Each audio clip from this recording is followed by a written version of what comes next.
Ông đó bằng phán bẻ lá nhá. Là phán xin cái số nào. Hai nó sáu tuổi em sẽ được đúng không?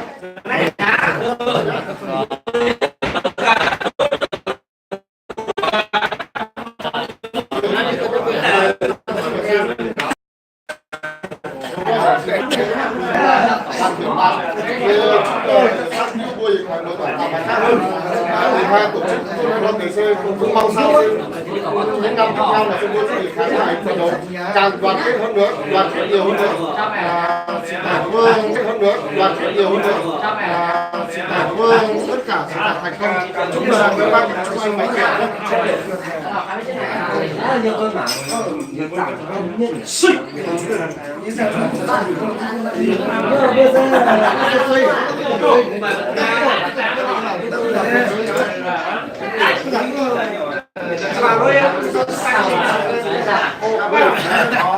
我一不是嘛，就本强是东北人，行啊。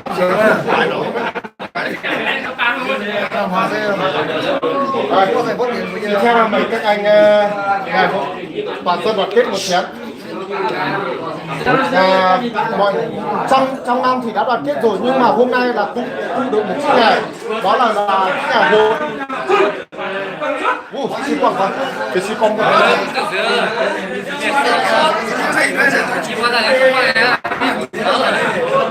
Chẳng đâu rồi thì xin lỗi không lỗi.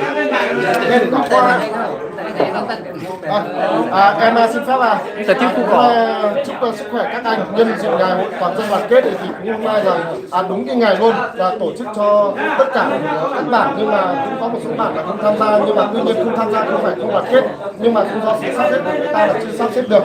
Nhưng mà hôm nay bạn mình là tổ chức được cái ngày hội toàn dân đoàn kết như này là cũng rất là vinh dự. Chúc mừng bạn Tạ Phìn là từ nay về sau để càng đoàn kết hơn nữa, tiến tới những cái năm tiếp theo mình lại tổ chức nó sẽ hiệu quả hơn. Nhân ngày hôm nay là em chúc sức khỏe các anh rồi vào sức khỏe, đoàn kết thành công đại thành công nhé.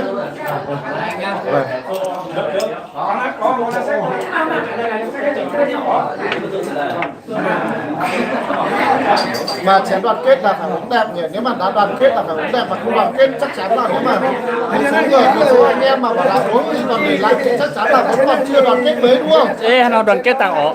Tiêu hàng. Rồi, cảm ơn em nhá. Xin lỗi nhá.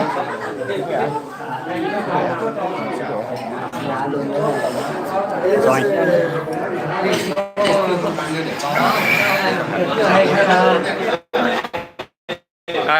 이번에서 단신화 이번에는 랑 이번에 nhiều tại khai cho nở nhu cầu của miền Bắc, những Triều Tiên của miền Bắc này, nói chung cho sáng á chắc đó 이거 cho ngân hàng này nàng mai trả hộ chiếu cái này Triều Tiên của nàng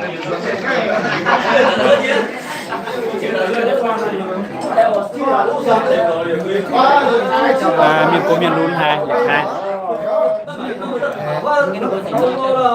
cho sáng cho nặng sáng sẽ lợi khái nông chung này với này nhà hàng hoa tiêu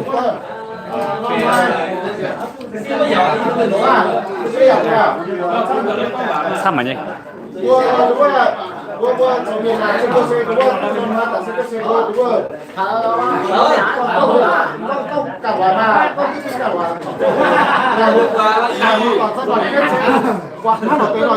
phân việc tôi chấp tự nhiên các giấy phép tôi sẽ tổng như những sự ảnh cộng của con người hóa nó là gì thế thì cũng là xin phép là chúc sức khỏe các chú anh trong năm 2019 là nay thì cũng ngày hội toàn dân đoàn kết thì bản Tạ Phìn và thậm chí là cũng là sáng nay thì cũng ngày hội toàn dân đoàn kết thì bản Tạ Phìn và thậm chí là cũng là xã Tạ Phìn là tổ chức ngày hội con từ miền quả mà cũng trong đó là có Tạ Phìn hôm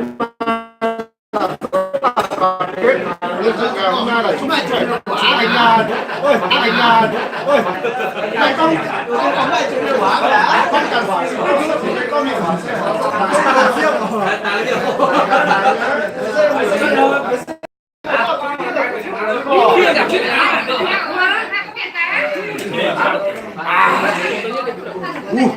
Ôi, sức khỏe anh nhé. Và cũng là xin phép là chúng ta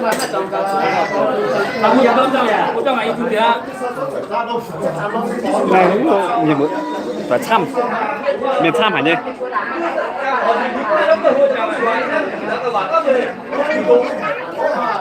ồ bia mày y chung ồ bia mày y chung làm gì mày mày bê chung này đó này vừa hạt chiên thôi nhớ mày bê chung tiề cho mày y chung này rồi thì nay sẽ tập chiến hoa ở bên miền một toàn yếm như này cho nào nhút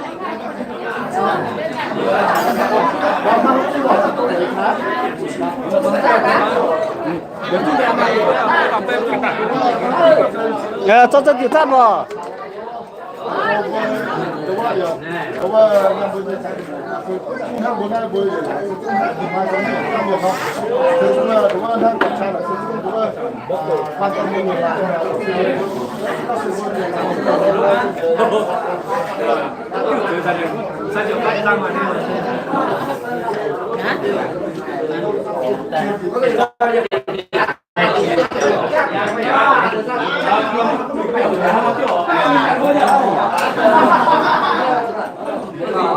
안녕하세요. 감사합니다.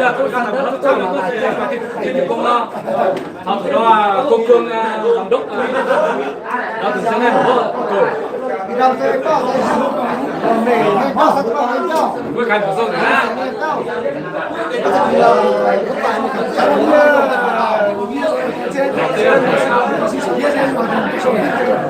là thay quả thì nó sẽ thẩm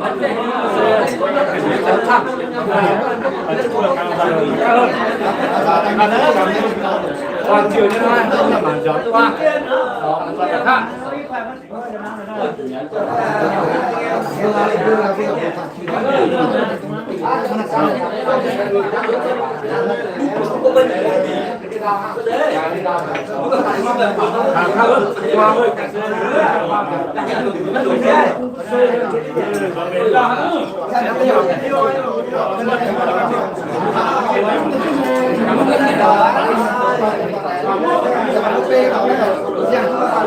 cao hơn cao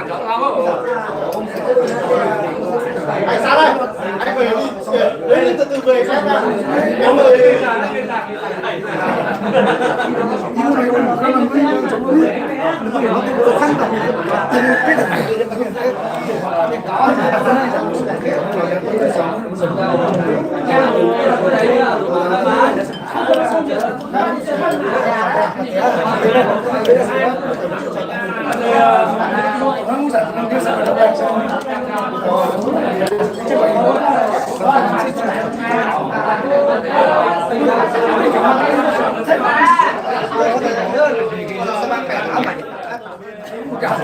mà tê biểu mà tê xe o mà tê tung o mà tê tipo piang sau tê đâu tê tipo đáp sau phần chữ dao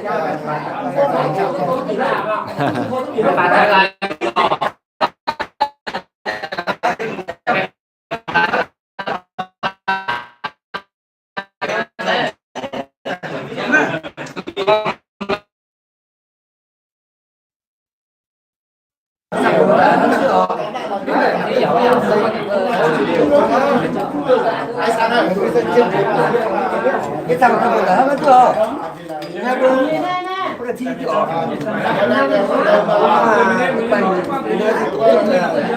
cái toàn dân rồi những cái tiêu cái thức thiệt thể thao này một thứ này bài bản lợi bản bài tôi giải nhì là sẽ là người đây nói chung là toàn đi một giải kết bài khác như thằng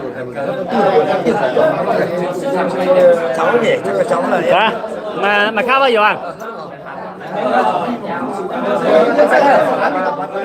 ra là cái rồi ra là cái rồi tầm cái gì mình thấy còn đây thế nào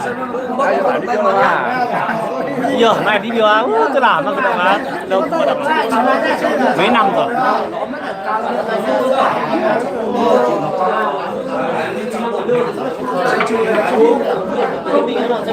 cháu tên là gì vậy? Hạt đá to đấy. Biểu dương tao sẽ quả coi như toàn phó. Thế nha. Đây là tôi này. Phải không? Phúng à phải. Cái gì nhỉ? Đắp bê.